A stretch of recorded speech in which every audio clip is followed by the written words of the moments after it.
자, 레벨 3, 페이지 162페이지 분사편 한번 해보도록 하겠습니다. 자, 분사는 동사를 ing 붙이거나 동사의 pp를 이용해서 분사를 형용사로 만드는 거를 분사라고 합니다. 그러니까 동사를 형용사로 만드는 거를 분사라고 합니다. 그러니까 얘는 형용사가 되어가는 과정이에요. ing가 붙은 분사 우리는 현재 분사라고 하고요. 그리고 하는 또는 하고 있는 이렇게 해석합니다. 특히 이제 하고 있는이라는 의미를 해석될 때는 진행형의 의미를 갖고 있겠죠. 자, 그 다음에 과거분사, 우리가 pp라고도 하는데요. 과거분사는 자, 동사 ed를 붙이거나 불규칙 변화의 3단 변화 기억나시죠? 불규칙 동사의 3단 변화 그 마지막 단계에 있는 것들 되어진, 하여진 또는 한해진 이런 의미를 가질 때 우리는 과거분사라고 합니다. 지금 보시면 니은으로 끝나죠. 이렇게 니은으로. 그러니까 자, 이 분사들은 다 뭐가 뭐 되는 과정이다? 동사가 형용사 되는 과정이다. 과정. 그 형용사 역할이 뭐예요? 형용사 역할이 두 가지가 있죠. 명사를 꾸며주는 경우, 주어나 목적어를 보충해주는 경우, 즉 보호로 쓰일 때. 자, 명사 수식의 역할을 하고 있었고요. 그렇죠? 자, 그 다음에 또 어떤 역할을 했었죠? 서술해주는 역할을 했었잖아요. 그렇죠? 그러니까 동사를 그러니까 주어를 보충해주거나 목적어를 보충해주는 역할을 하는 보어로 쓰일 때가 있었죠. 그 역할을 그대로 얘가 할 수 있다 이렇게 생각하시면 됩니다. 자, 그러면 이제 주어를 보충해주는 경우 먼저 한번 볼게요. 주어를 보충해준다는 말은 무슨 말이냐면 주어의 상태를 설명해주는 거죠. 네, 그래서 이렇게 She is singing 하면 우리가 진행형에서 많이 보셨었죠. 그쵸? 그녀가 노래하는 것이다가 아니라 그녀가 노래하는 중이다. 이렇게 써야 되는 거죠. 그래서 하고 있는, 여기서 썼던 하고 있는 분사 형태, 우리가 진행형에 쓸 수 있었던 그게 이제 여기를 내려오는 거죠. 자, 그리고 또 이 뉴스는 굉장히 충격을 주었다. 이렇게 비동사 뒤에 나와서 이렇게 쓰기도 하고 감각동사 뒤에 나와서 그가 실망스럽게 보였다. 실망한 것처럼 보였다. 이렇게도 해석이 되고요. 자, 이렇게 쓰일 때 우리가 주어를 보충해준다 합니다. 자, 이렇게 쓰이는 경우 형용사가 주격 보호자리에 오는 거죠. 그래서 비동사나 감각동사 뒤에 나와서 이렇게 쓰여요. 자, 그리고 일반적으로는 우리가 행위의 행동을 직접 옮긴다. 직접 옮기는 거면은 능동. 이렇게 하는 거죠.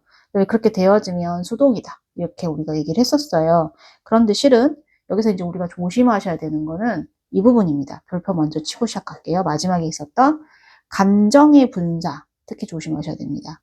감정의 분사를 선생님은 이렇게 정리를 하고 싶어요. 여러분도 필기해 주세요. 감정 동사들이 자, 분사가 된다라는 것은 현재 분사와 과거 분사로 나눠진다는 거죠. 현재 분사는 어떻게 붙이는 거고 ing, 과거 분사는 뭘 쓰는 거고 pp 이렇게 되는 거죠. 그러면 감정 동사가 현재 분사나 과거 분사로 쓰일 때에는 살짝 다른 관계를 보셔야 돼요. 직접 행동을 옮겼냐 아니냐의 관계가 아닌 거죠. 왜냐하면 감정 동사니까.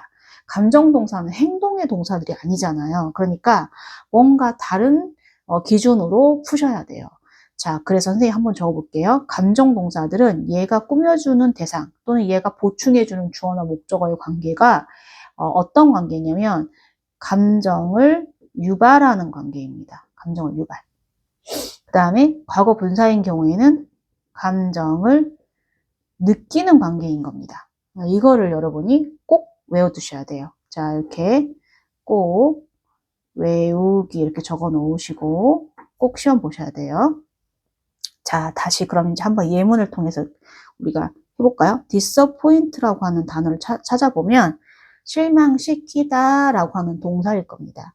거기에 지금 ed가 붙여 있는 거죠. 자, ed가 붙으면 감정을 느낀 상태일 때 ed를 붙여 쓴다고 했죠. 그러면 봅시다. 나는 느꼈어요. 실망감을. 그러면 내가 느낀 거죠? 자, 그러니까 나와 disappoint의 관계는 어떤 관계다? 감정을 느낀 관계다. 그러니까 뭐를 붙인다? pp를 쓴다. 맞죠? 자, 그 다음에 이렇게 나왔으면 얘를 꾸며주는 게 아닙니다. 분사가. 관사가 있어서 관사가 문을 닫아줬죠. 그리고 뒤에 명사가 나오죠. 그럼 분사는 대수를 꾸며주는 게 아니라 리절트를 꾸며주고 있는 거예요. 그럼 리절트가 뜻이 뭐예요? 결과죠. 그러면 얘가 꾸며주는 대상인 결과와 disappoint의 관계를 따지는 거죠. 그러면 disappoint가 실망시키다라는 뜻이고 result가 결과니까 결과와 실망시키다의 관계는 감정을 유발하는 관계입니까? 감정을 느끼는 관계입니까? 감정을 유발하는, 즉 감정을 느끼게 하는 관계죠. 그렇죠? 그래서 감정 유발 관계니까 얘는 자, 능동 관계라고 보시고요. 뭐를 붙인다? ing를 붙인다. 그래서 실망스럽게 하는 결과이다. 이렇게 해석하는 거죠. 자, 여긴 또 주어를 보충해 준다고 할 수 있겠죠. 이렇게 나왔습니다. 비동사 뒤에 나와서. 그러면 내가 당황스럽게 된 거죠. 감정을 느꼈어요. 자, 일단 한번 우리가 계속해서 반복적으로 적는 이유는 기억해내고자 반복하는 거잖아요. 적으면서 자꾸 반복해 보자고요. 감정을 느꼈다? 그러면 PP다. 자, 어떨 때 이렇게 푼다고요? 감정 동사일 때 이렇게 푼다고요. 자, embarrassing 보세요. Your offer는 제안이란 뜻이에요. 너의 제안이 매우 당황스럽게 했대. 자, 제안과 당황스럽게 하다의 관계는 어떤 관계예요? 감정을 느낄 수가 없죠. 제안이 느끼는 건 말이 안 되잖아. 감정을 유발하는 관계다. 유발하는 관계는 어떤 관계고? 능동 관계고 뭐를 쓴다? ing를 쓴다. 이렇게 되는 거죠. 그래서 ing. confuse, 혼란스럽게 하다라는 뜻이고요. 내가 혼란스럽게 했다면 대상이 나왔겠죠. 뒤에. 누구를 혼란스럽게 했는지. 근데 대상이 없어. 그러면 내가 그 감정을 느꼈겠죠. 즉 감정을 느낀 관계네. 자, 감정을 느꼈어요. 그럼 뭐라고요? 수동이고 PP. 자, 여기는 관사가 닫아줬어. 그치? 관사가 있으면 뒤에는 명사를 꾸며주라고 제한시켜 놓은 거야. 이렇게 생각하라고요. 그래서 confuse와 question의 관계를 따져야 되는 거죠. question은 질문이니까 자, 혼란스럽게 하는 질문, 즉 질문과 혼란스럽게 하다라는 관계는 자, 감정을 유발시키는 관계인 거죠. 감정을 유발시켜. 그래서 뭘 써야 된다? ing를 써야 된다. 이해되셨어요? 자, 다시 한번 분사의 능동 수동 관계를 우리가 이제 잘 풀어야 해요. 능동 수동 관계. 능동이라는 것은 직접 행동으로 옮길 때예요. 그래서 꾸며준 대상과의 관계가 직접 행동으로 옮기는 관계일 때 ing. 그렇게 되어지는 관계일 땐 pp를 쓴다. 이렇게 배우고요. 그런데 내가 쓰고자 하는 분사회가 감정동사인 경우에는 다르게 풀어야 된다고요. 그 감정동사인 경우는 어떻게 풀어야 된다고? 감정을 유발시키는 관계면 ing, 감정을 느끼는 관계면 pp 이렇게 써야 된다는 겁니다. 여러분 꼭 구분해서 정리를 하셔가지고 문제를 푸시기 바랍니다.